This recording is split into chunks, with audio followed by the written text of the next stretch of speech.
All right, chapter 29 is called Filling in the Blanks. In chapter 28, her family finally came. She was able to talk to them and kind of work through things with them. So filling in the blanks. The next few days were spent with my parents filling me in on what had happened in the 16 days between the shooting and our reunion. What I learned was this.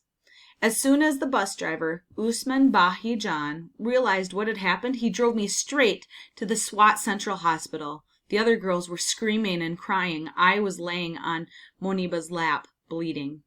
My father was at a meeting of the Association of Private Schools, and he had just gone on stage to give a speech.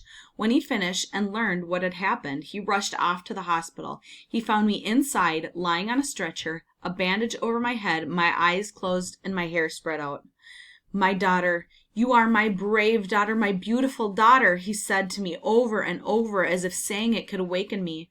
I think somehow I did know he was there, even though I was not conscious.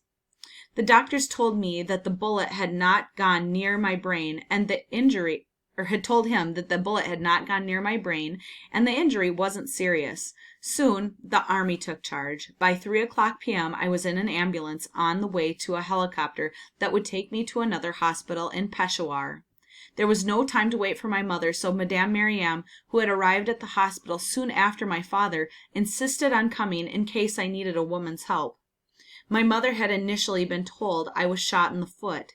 Then she was told I was shot in the brain. Neighbors had flocked to our house in tears when they heard the news. "Don't cry," my mother had said. "Pray." As the helicopter flew over our street, she rushed up to the roof, and as she watched it fly by, knowing I was inside, my mother took her scarf off her head, a rare gesture for a Pashtun woman, and lifted it up to the sky, holding it in both hands as if it were an offering. "God, I entrust her to you," she said.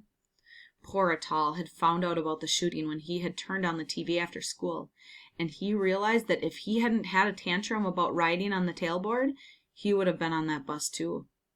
Within hours after the shooting, Pakistani TV channels ran footage of me with prayers and poems. As this was happening, I was arriving at the Combined Military Hospital in Peshawar, where a neurosurgeon named Colonel Junaid examined me and discovered something surprising. The bullet was still inside me. He soon discovered that what the doctors in SWAT told my father was incorrect. The bullet had, in fact, gone very close to my brain. He informed my parents that my brain was swelling and that he would need to remove part of my skull to give it space to expand. "We need to operate now to give her a chance," he said. His superiors were being told I should be sent abroad immediately, but Colonel Junaid stuck with his decision, and it was a decision that saved my life. My mother prayed throughout the 5-hour operation. As soon as she began, she felt a calm come over her. From then on, she knew that I would be all right. But 2 days after I was shot, my condition was getting worse. My father was so convinced I would die that he started thinking about my funeral. He tried not to think about the past and whether he had been wrong to encourage me to speak out and campaign. 2 British doctors happened to be in nearby Rawalpindi, and the army brought them in to consult. They were Dr. Fiona and Dr. Javid, and they were next to save my life. Dr. Fiona and Dr. Javid said that if I stayed in Peshawar, I would suffer brain damage, or I would die. The quality of care concerned them. They thought I was at risk for infection. Even though she was due to fly back to Birmingham, Dr. Fiona stayed on and arranged to have me airlifted to another army hospital, this one in Rawalpindi. Security was tight at this new hospital because of the possibility of another Taliban attack. My father was kept in a military hostel near the hospital and had little access to news from the outside world, since the hostel had no internet connection. They did not yet realize that my story had traveled all around the world and that people were calling for me to be sent abroad for treatment. It was only when a kindly cook from the hostel brought them some newspapers that my parents found out that the whole world knew about my shooting. My parents were rarely consulted on what should happen to me when my condition became grave. There was no time. All decisions were made by the army. Dr. Fiona insisted that I be treated overseas for the best care. Eventually, it was decided that I would go to Dr. Javid's own hospital in Birmingham. Queen Elizabeth Hospital. But I needed to be moved within 48 hours, 72 at the most. My mother and brothers had no passports or documentation, though, so the Army told my father he would have to travel alone with me. He was in an impossible situation. If he left the country with me, he would be leaving his wife and sons in Rawalpindi, possibly at risk of attack. So he made a choice. What has happened to my daughter has happened, he told Dr. Javid. Now she is in God's hands. I must stay with the rest of my family. Dr. Javid assured him that I would be taken care of.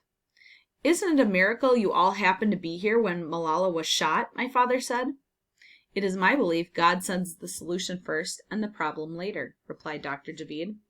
My father then signed a document making Dr. Fiona my legal guardian for the trip to the UK. He was in tears as he handed over my passport. Although I don't remember it, my parents said goodbye to me at 11 o'clock p.m. on the 14th of October. It was the last time they saw me in Pakistan, and they wouldn't see me again for 11 days. My father did not want me to wake up in a strange country without my family there. He was worried about how confused I would be, how abandoned I might feel. But he assured me their passports and visas were being processed, and they would join me in a matter of days. He had no idea that a government official delayed their departure to join me because he wanted to fly with them. The wait felt endless. It was during the earliest days in Peshawar, amid the horror and grief, that my father asked my mother, "Is this my fault?" "No, Kahista," she replied. "You didn't send Malala out thieving or killing or committing crimes. It was a noble cause. You should not blame yourself, but the ones who should feel shame are the Taliban for shooting a child and the government for not protecting her." By that time, the Taliban issued a statement saying they shot me because my campaign was an obscenity. They said they had used 2 local Swati men who had collected information on me and my route to school, and they had deliberately carried out the attack near an army checkpoint to show they could strike anywhere. Their trademark was to kill by shots to the head. Shazia and Kainat, the other 2 girls who'd been shot that day, were also recovering. Kainat's arm had been grazed by a bullet, and Shazia had been hit in the palm and left collarbone. 2 bullets, 3 wounds. I had missed so much, and yet, as my parents told me everything that had transpired while I was in a coma or in my windowless hospital room, it was almost as if they were telling me a story about someone else. It was as if these things happened to some other girl, not me. Perhaps that's because I do not remember a thing about the shooting, not one single thing. The doctors and nurses offered complicated explanations for why I didn't recall the attack. They said the brain protects us from memories that are too painful to remember. Or, they said, my brain might have shut down as soon as I was injured. I love science, and I love nothing more than asking question upon question to figure out the way things work, but I don't need science to figure out why I don't remember the attack. I know why. God is kind to me. People don't understand when I say this. I suppose unless you have been close to death, you cannot understand. But death and I have been very close, and death, it seems, did not want me. Apparently, many people had tried to visit me. Journalists, celebrities, and a number of politicians, but the hospital had kept them away so I could heal in private. One day, an important minister from Pakistan came and met with my father. He said the government had turned the country upside down to find the men who shot me. My father held his tongue, but he knew this was empty talk. They had never even found the person who killed Benazir Bhutto. Only one person was in jail after the shooting, our poor dear bus driver. The army said they were holding him so they could identify the gunman. But why had they arrested our bus driver and not the gunman? It was madness. The minister also asked my father if I could give a smile to the nation. He did not know this was the one thing I could not do. My father was unhappy, but again, he held his tongue. My father, who had dared to talk back to the Taliban, was learning that sometimes saying nothing speaks just as loudly. When I finally watched the news, I learned that a spokesman for Fazula said the Taliban had been forced to shoot me because I would not stop speaking out against them. They had warned me. They told the press, but I wouldn't stop. My other crimes? I spoke for education and peace. In their terms, I was speaking for Western education. which was against Islam in their opinion. The Taliban would try again to kill me, Fazula said. Let this be a lesson. It was a lesson indeed. My mother was right when she quoted from the Holy Quran.